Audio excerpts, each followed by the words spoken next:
Bismillah, walhamdulillah, wassalatu wassalamu ala rasulillah, amma ba'd. Assalamualaikum warahmatullahi wabarakatuh. Welcome to transfer pricing. Okay? So, usually, sa malalaking kumpanya, may mga subsidiaries yan. Okay? A very good example is Apple. Okay? Apple has several subsidiaries which are treated independently from one another. One of its subsidiary is the Texas Instruments. Texas Instruments, you can search it in Google, provides semiconductors, okay, which is used in making or creating yung tinatawag nating mobile communication system. Okay, itong mga semiconductors na to, ginagamit siya na to produce a mobile communication system. Okay? Basically, ang Skyworks or the finished product ng Texas Instruments are the materials needed by Skyworks, right? Okay? So, na-mention natin at the very beginning of this subject course ang tinatawag nating goal congruence. Okay? Under goal congruence, kung ano ang goal, okay? The overall goal of the organization, for this example, si Apple, prevails over that of the divisional goals. Ibig sabihin, kung ano ang goal nito, yun ang nasusunod. Pag nasusunod ang, kunwari, ang parent, okay, mayroon tayong tinatawag na goal congruence or optimization. But, pag makulit yung mga subsidiary, okay, na mga companies and meron at ang nasusunod is yung gusto nila or yung goal nila, okay, or yung goal ng mga investment managers nila, it prevails over that of the overall organization's goals. Mayroon tayong tinatawag na sub-optimization. And one of which na method or sabihin nating technique to achieve goal congruence is yung tinatawag nating transfer pricing. Okay? So, of course, si Skyworks, okay, if you are the owner of or the parent of these two companies, okay, sasabihin mo kay Texas Instruments na kung ano yung nagagawa niya, okay, the finished product niya is sa kay Skyworks niya na lang ibenta, okay? But the problem is si Texas Instrument baka malugi siya. Okay? Kasi meron siyang divisional goal din na kailangang i-achieve. For example, gusto niya makabenta na at profit, okay? And also, kailangan din si Skyworks to help or promote the product of Texas Instrument, okay, is kay Texas Instrument siya bibili ng mga semiconductors. Kasi in the first place, ang parent nila or isa lang naman ang pinanggalingan nila, and that is Apple Company. You may research on it. Actually, there is an article right now, I forgot what year is that. Ginagamit nila itong transfer pricing to avoid tax or at least minimize tax. Okay? Kasi diyan pumapasok yung mga multinational companies kung saan ang tax, kunwari itong Skyworks is based on Ireland, Yun yung nabasa ko. Ay, hindi, Starbucks pala yun. Ireland, for example, sa Philippines. And sa Philippines, malaki yung tax rate. And kung pumunta ka sa countries like Malaysia, Singapore, maliliit yung tax dyan, or Ireland, or mga European countries. Okay? Dyan, usually, nahahanap yung mga subsidiary companies ng mga malalaking kumpanya like Apple. Kasi, dahil sa transfer pricing, napakaraming strategy na pwedeng gawin nyo for this dahil sa transfer pricing na ito. Okay? So, ulitin ko, si Skyworks, para ma-achieve yung goal congruence, instead na bumili siya sa external parties or third parties ng semiconductors para gawin itong mobile communication system na to, okay? Si Apple, ini-encourage niya si Skyworks na bumili na lang kay Texas Instruments, okay? But the problem, si Texas Instruments, kailangan niya ng profit, okay? Kaya dyan papasok si transfer pricing, okay? The transfer pricing. So transfer pricing, okay, is a artificial price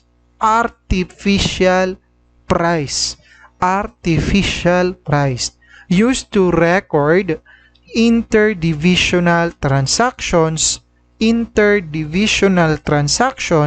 of goods or services and properly evaluate the divisional performance in line with the objective of goal congruence. Okay? So, ang transfer pricing in the first place, ang overall objective niya is goal congruence. Paano ba tayo hindi malulugi or hindi malulugi yung isang subsidiary natin? Baka gusto mo lang kasi sa mura lang yung cost nung semiconductor, but you are sacrificing na yung profit ni Texas Instruments, diba? So diyan pumapasok si transfer pricing. So transfer pricing, it is an artificial price, okay? And it has 4 possible prices, okay? As stated in the book of Sir Agamata. First is yung tinatawag nating market-based price. Okay? Yung ibibenta ni Texas Instrument or ibibigay niya kay Skyworks na semiconductors is based on the market-based price. Kung ano ang presyo sa merkado, yon ang magiging presyo ng semiconductor. Kung ang semiconductor presyo niya is 600 sa merkado, okay? 600 din ang ibebenta or pagkabenta ni Texas Instrument kay Skyworks, okay? Next example, transfer price is type of a transfer price is cost-based transfer price, okay? Or cost-based transfer price. Yes, yun pala. Cost-based transfer price is equals to the cost plus a markup percentage. Okay? So, yung cost natin, pwedeng standard cost yan and or actual cost. Okay? So, dyan pumapasok yung sinasabi nating variances. Okay? Yung mga variances kung saan ginagamit yung transfer pricing to manipulate or control the variances. Okay? Para makontrol, para masabi ni Texas Instruments na, uy, favorable pala ito, ganito, ganyan. Favorable kasi mas maliit yung actual cost. So, dyan pumapasok si transfer pricing. Maraming strategy na or opportunities ang nabobrought up dahil sa transfer pricing. And one common example which is nabasa ko sa Google, internet, is yung tax, yung pag-minimize ng tax. Kasi some companies which are based on countries where there are lower tax rates, so mas kunwari yung bentahan, 'di ba? Mayroon tayong tinatawag na transfer taxes. I don't know if you already met that topic, yung taxes. Kaya talagang nagagamit 'yan sa decision making. Okay? Next is the negotiated transfer price. This occurs when segments are free to determine, kumbaga is si Texas at Skyworks are free to determine the prices at which they buy and sell internally. It is appropriate when market prices, kung itong market-based price natin, are subject to rapid fluctuations. For example, hindi stable sa economy or may giyera, ganito, ganyan, magandang gamitin si negotiated transfer price. It is also known as the best bargain price acceptable. Okay? Meaning, ang ibang tawag dito is the bargain price acceptable. Okay? Because it is, It helps both subsidiaries or segments, the selling and the buying division, without sacrificing their respective interest. Okay? And finally, is yung tinatawag nating arbitrary transfer pricing. Okay? Arbitrary. Ano bang ibig pag narinig niyo yung arbitrary? Ano ba yan? Pinapagitnaan, di ba? Or the arbitrary, kung may dalawang parties, tapos sino ang mediator? Si parent. Kung nag-aaway yung dalawang anak, si parent ang aayos nung gusot nilang dalawa. Okay? It is this arbitrary transfer pricing. Okay? Is based on the premise that the entire corporation or corporate organization has to promote its overall goals over and above that of the division's goals. Okay? So meaning, since ikaw yung parent, kung ano ang gusto mo, yun ang masusunod. Okay? Kahit mag-away kayo dyan. Okay? Yan ang mga examples ng transfer pricing. Okay? Ulitin ko, transfer pricing or transfer price is an artificial price. Okay? But on the contrary, okay, it may not jive ba? Kumbaga is hindi sila maging congruent with respect to the decision. Okay? Kasi nga pinopromote natin yung tinatawag na decentralization, right? So, mayroong authority yung mga anak natin or the subsidiary. For this example, Texas Instrument and Skyworks. So, meron silang authority with respect to making decision with regards to their operation. Kaya dyan na naman, pag hindi nagja-jive yung decision nila, okay, dyan pumapasok yung tinatawag na dual pricing. Okay? Dual pricing is when the selling and buying divisions, okay, uses different prices in recording their intercompany transfer. Meaning talagang makulit, matigas ang mga ulo nitong dalawang kumpanya. Kung ako yung may-ari ng Apple, hindi ko alam ano kayang magandang gawin sa kanila. Okay? Baka sasabihin ko na lang sa kanila, stop. Okay? So, for example, si selling, itong nagbebenta ng semiconductor, he records the transfer of the semiconductor at market prices kasi nga, yun yung bentahan sa merkado. Gusto niya makabenta siya ng malaking price. I mean, makakuha siya ng profit, right? So, parang gusto niya is as if binenta niya sa mga outside customers. Okay? While the buying division, okay, si Skyworks, okay, is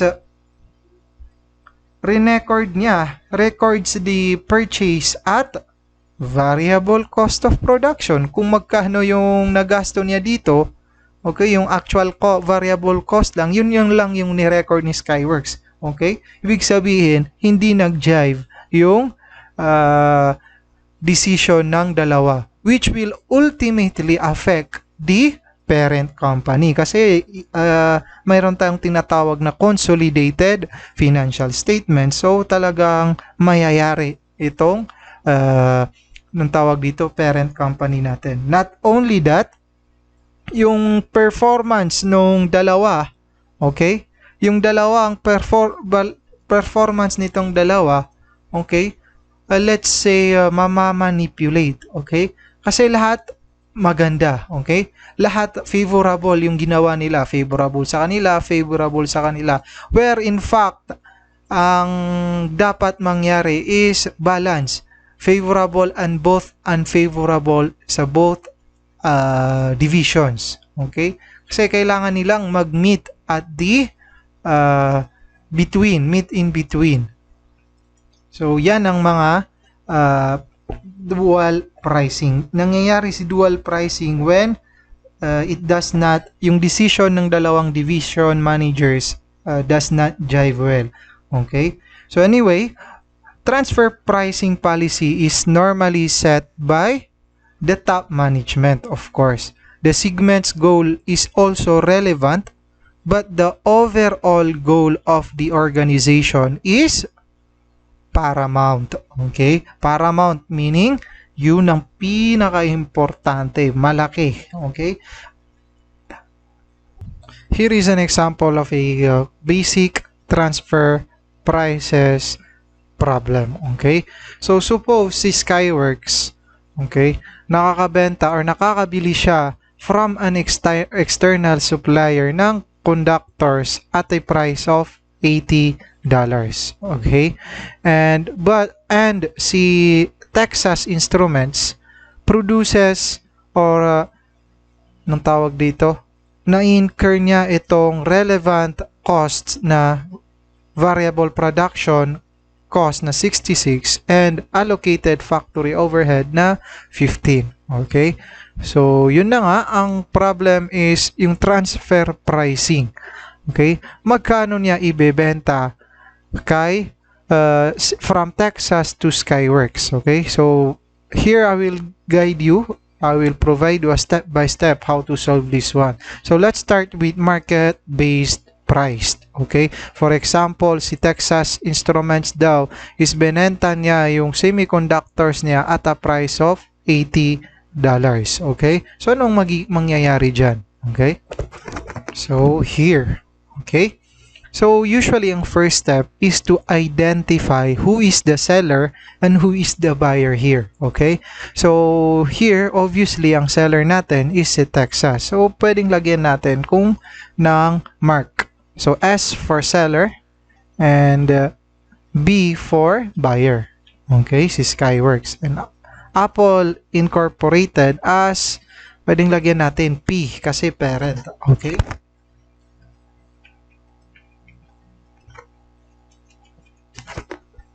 And then finally, assume natin ilan ang magiging profit nila respectively. For example, market-based price daw is $80.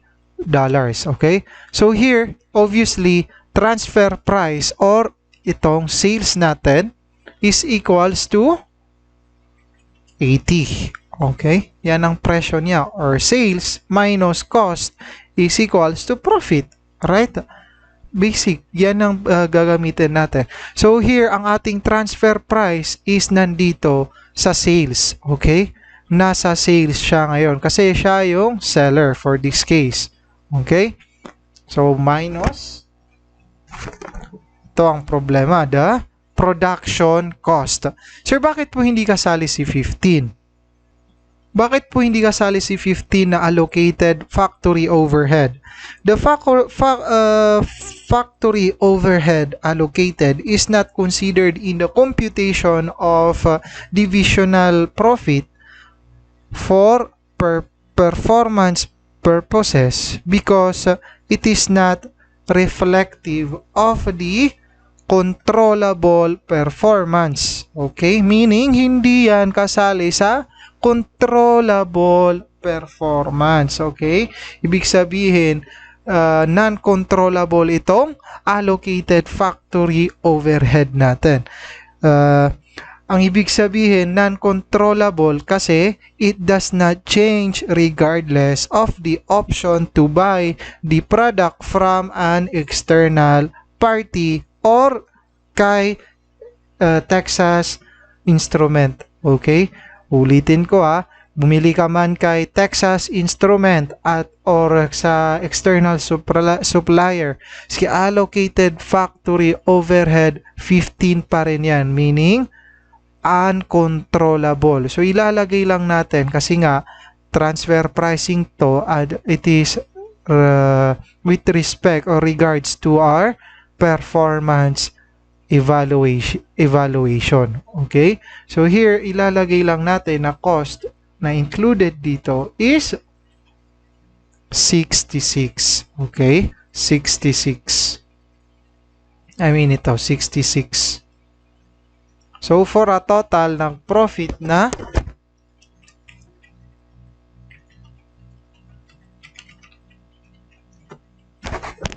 $14. Okay? $14 for each unit. How about Skyworks? Okay? Since na-receive niya as 80, okay? 80 meaning ang kanyang cost will be 80. Okay? And since gagamitin niya yan, our market price or the sales, okay, mas maganda ata ginamit natin is, yes, market price or our sales natin dito is 80 din. Okay? 80. So, ibig sabihin, ang anong tawag dito? Walang profit si Skyworks under sa market-based price na transfer pricing. Okay? So, how do you report it in the consolidated financial statements of Apple Company? So, same pa rin. Sales was to 80. Okay? And our cost is equals to 80. I mean, 66. Okay? 66. Maintindihan? So, our profit is the total between this one. Kung ano ang magiging total nito, yun ang ating ilalagay as a parent. So, 14. So, next is, how about the case where gagamitin is cost-based transfer pricing. Okay, how about that one? So here 66 daw ang presyo ng pag-transfer ni Texas Instrument kay Skyworks. Okay? So ano ang magiging effect niyan? Its effect will be anong mangyari? Yung sales natin, lagyan ko na lang natin. Sales will be 66. Oops. Cost is 66 also. So our profit will be 0. Okay? How about kay Skyworks? Ano ang magiging epekto niyan? So here, siya ang may profit. Sales. Kasi nga market price ang bentahan. So 80 para kay Skyworks. For example, nabenta niya yan. Si Skyworks, nabenta niya yung semiconductor na yan. So, 80 ang bentahan niyan sa merkado. Okay? Kasi siya nga yung buyer sa case na to. Buyer siya, but seller siya ultimately. Okay? Nagbebenta din siya ng semiconductor in a form of mobile communication system. Okay?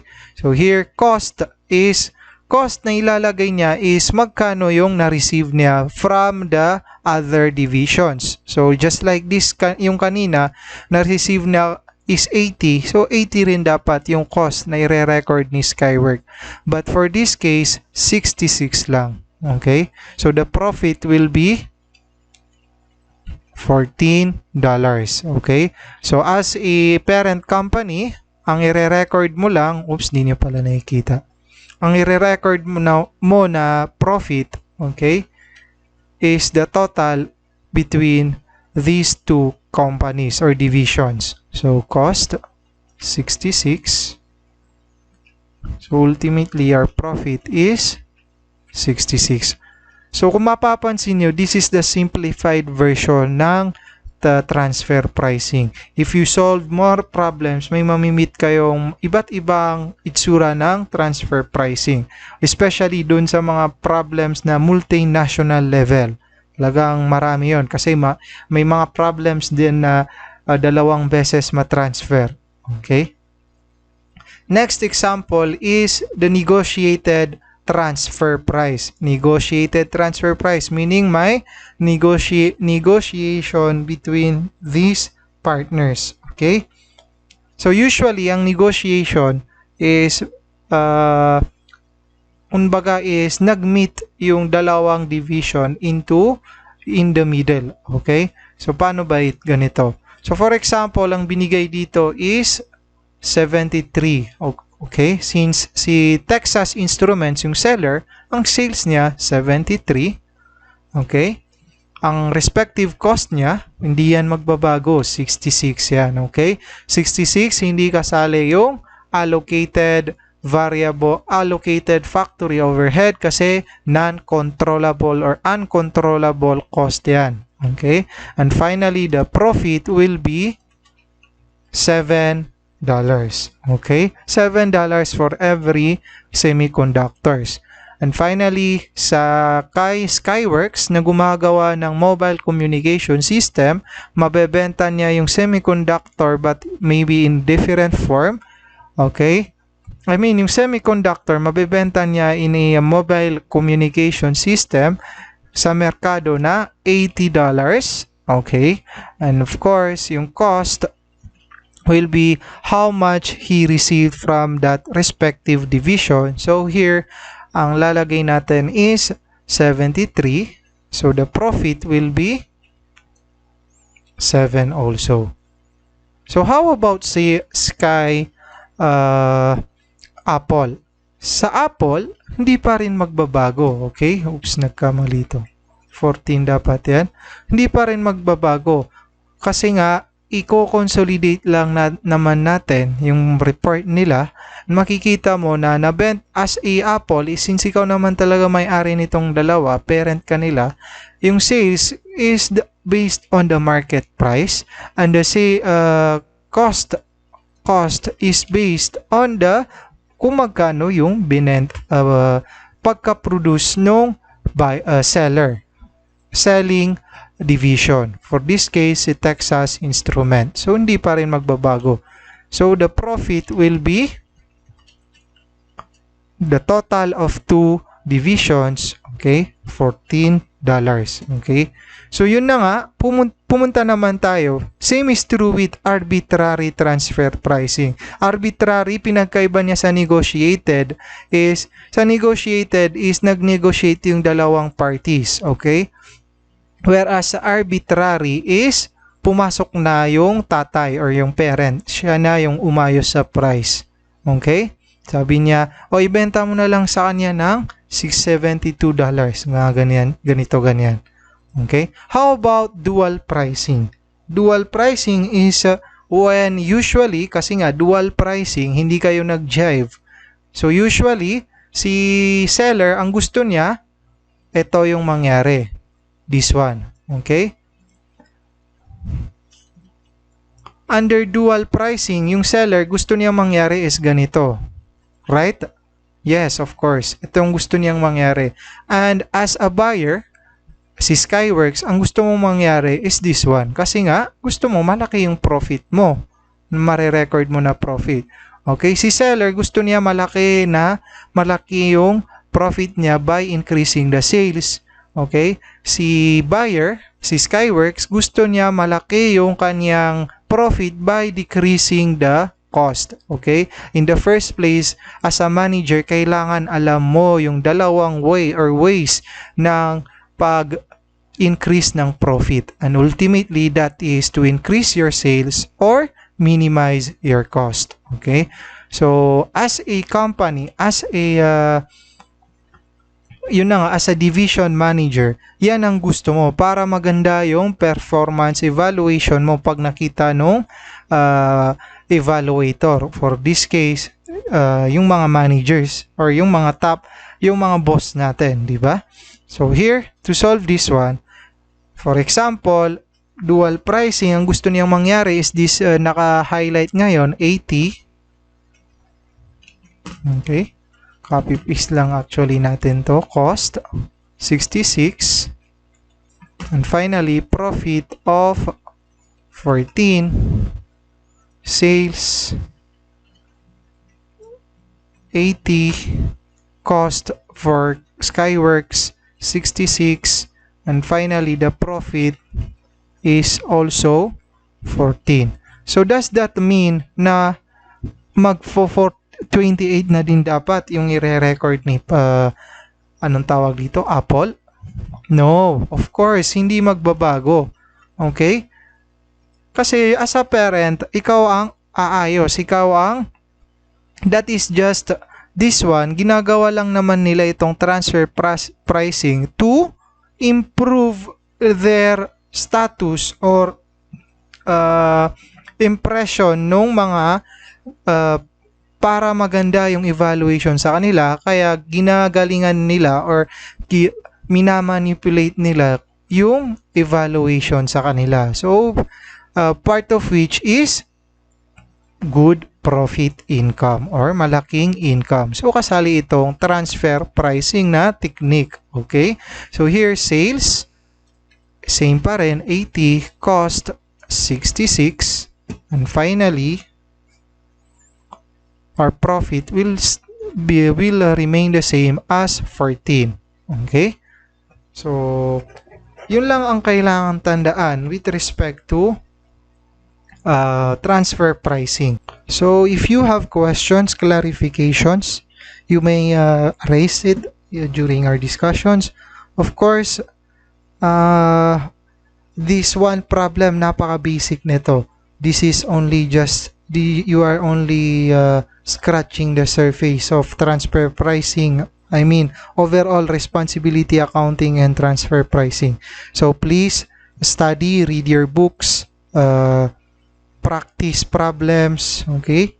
And hopefully, pag naintindihan nyo ito, pwede nyo na siyang i-practice in real life. Inshallah, pag naging CPAs kayo, magtrabaho kayo, ma-apply nyo itong Texas transfer pricing and responsibility accounting.